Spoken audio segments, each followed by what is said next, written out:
একদিন আমি নিয়ে আসি একটি ট্রেন টয় আর সেটি হয়ে যায় ভয়ানক চুচু চার্লস আর পিছনে আমি বাঁচার জন্য নানা রকম চেষ্টা করতে থাকি, কিন্তু ট্রেনটি আমার পিছুই ছাড়ছিল না। আর এরপর আমার সাথে যা ঘটে, আজকে তো আমি ভীষণ খুশি, কারণ আজকে আমি যাব আমার বন্ধুর বাড়ি। আমার বন্ধু অমিত আমাকে অনেক দিন ধরে বলছিল তার বাড়িতে যেতে, কিন্তু সময় হচ্ছিল না। কিন্তু আজ আমার উইকেন্ড, তাই ভাবছি আজকেই যাব আমার বন্ধুর বাড়ি। আর আমার সাথে যাবে আমার আরেক বন্ধু রাজীব। তাকে আগেই বলে রেখেছি, সেই জন্য বিকেলে রেডি হয়ে থাকে। এরপর বিকেলে আমাদের বাসায় রাজীব আসে। কিরে বন্ধু, তুই কি রেডি? হ্যাঁ বন্ধু, আমি তো রেডি। এরপর আমরা বের হই অমিতের বাসার উদ্দেশ্যে। কি রে বন্ধু, আমরা অনেকদিন তো পর যাচ্ছি তো অমিতের বাড়ি, তোর কেমন লাগছে? আরে বন্ধু, আমি তো খুব ইন্টারেস্টেড। তোর কেমন লাগছে বন্ধু? আমারও ভালো লাগছে বন্ধু। এখন ওইসব বাদ দে, তুই বল তোর বিজনেস কেমন চলছে? আরে বন্ধু, বিজনেস ভালোই চলছে, তবে প্রোডাক্টের চাহিদা এখন বাজারে কম। তবে আশা করি তা ঠিক হয়ে যাবে। আরে চিন্তা করিস না বন্ধু, এসব ঠিক হয়ে যাবে। আমিও ভাবছি আমি একটি বিজনেস দেব, তুই কি আমাকে সহায়তা করবি? হ্যাঁ বন্ধু, অবশ্যই।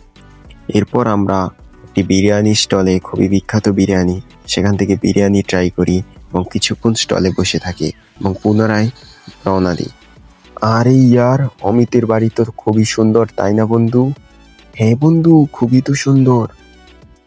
এরপর আমরা আর অমিতের বাড়িতে প্রবেশ করি এবং গিয়ে দেখতে পারি অমিত আমাদের জন্যই বসেছিল।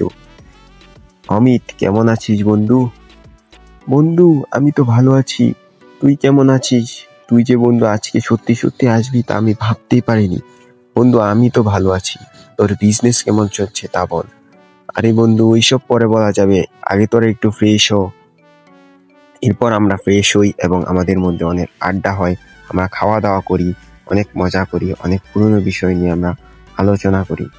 আমরা বন্ধুরা অনেকদিন পর একত্রে হই। তখনই হঠাৎ করে আমার চোখ দেয় টেবিলে, আর আমি দেখি একটি ছোট ট্রেন টয়। আর আমার এটি খুব পছন্দ হয়, তাই অমিতকে বলে আমি ট্রেন টয়টি নিয়ে নিই। এরপর রাত হয়ে যাওয়ায় আমরা সিদ্ধান্ত নিই বাড়ির পথে যাওয়ার এবং আমরা রওনা দিই। রওনা পথে আমাদের মধ্যে আরো অনেক আলাপ আলোচনা হয়।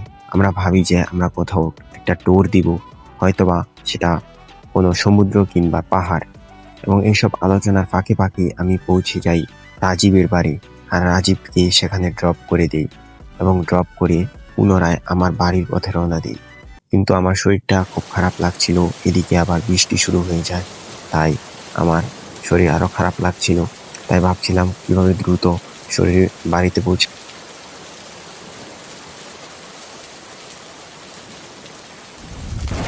যদিও আমি ক্লান্ত ছিলাম, কিন্তু অনেক কষ্ট করে আমি অবশেষে বাড়িতে পৌঁছে যাই এবং দ্রুত ঘরের দিকে রওনা হই।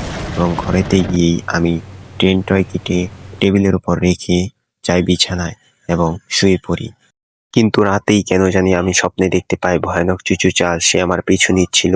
কিন্তু ঘুম থেকে ওঠার পর যখন আমি বুঝতে পারি এটা স্বপ্ন, তাই আমি এই বিষয়ে কিছু ভাবি না, কিন্তু কেন জানি টয়টি পড়েছিল।